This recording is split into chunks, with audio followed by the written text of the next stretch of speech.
En muchas ocasiones tendemos a pensar que el poder político puede ser limitado a través de la aprobación de leyes, de normas o de disposiciones constitucionales donde se restrinjan las competencias que tienen los políticos sobre la sociedad. Es decir, tendemos a pensar que el poder político puede ser limitado desde la política. Uno de los casos más claros en los que este principio se pone en práctica es en el establecimiento de techos a la emisión de deuda pública. Y el país que desde su misma creación viene aprobando estos techos a la emisión de deuda pública es Estados Unidos. En Estados Unidos, el Congreso fija un techo máximo, un límite máximo, un tope máximo de deuda pública y si el Tesoro supera ese límite, tiene prohibido emitir nueva deuda pública. Por tanto, si fuera cierto que podemos limitar el poder político desde la política, en este caso deberíamos observar que los políticos se ven constreñidos efectivamente por este límite impuesto por el Congreso a la hora de emitir nueva deuda pública. ¿Pero qué nos dice la evidencia sobre la evolución de este límite?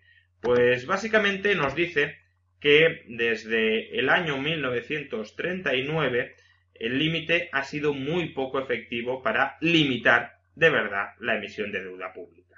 Es decir, básicamente siempre que el Poder Ejecutivo ha tenido necesidad de incrementar la emisión de deuda pública, el Congreso ha terminado aumentando el límite.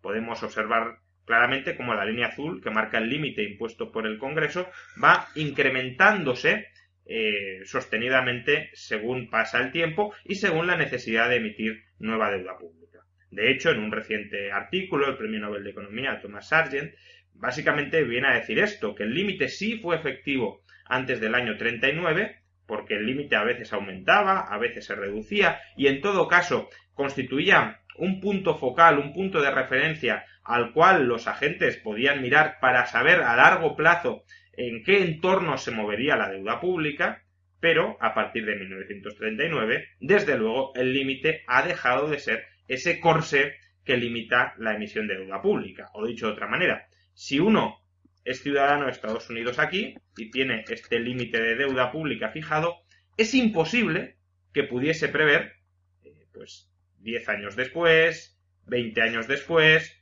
o casi 30 años después, cuál iba a ser la emisión, las existencias de deuda pública estadounidense. Era imposible. ¿Por qué? Porque el límite se ha ido aumentando según el Poder Ejecutivo ha tenido necesidad de incrementarlo. En cambio, según Thomas Sargent, antes del año 39, uno sí podía razonablemente prever cuál iba a ser la existencia de deuda pública en el país en función del límite de deuda, porque el límite, el techo de deuda, sí era un límite verdaderamente operativo.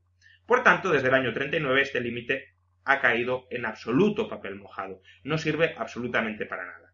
Pero aparentemente sí servía antes del año 39, por tanto, uno podría pensar, las normas que limitan el poder político desde la política en ocasiones sirven, es lo que sucedió con el techo de deuda antes del año 39 en Estados Unidos, y en ocasiones no sirven, es lo que sucedió con el techo de deuda en Estados Unidos a partir de 1939. Sin embargo, podemos plantearnos cuál es la causa profunda de que a partir del año 39 el límite haya dejado de ser operativo, verdaderamente funcional. ¿Te está gustando este episodio? Hazte fan desde el botón Apoyar del podcast de Nivos. Elige tu aportación y podrás escuchar este y el resto de sus episodios extra. Además, ayudarás a su productor a seguir creando contenido con la misma pasión y dedicación.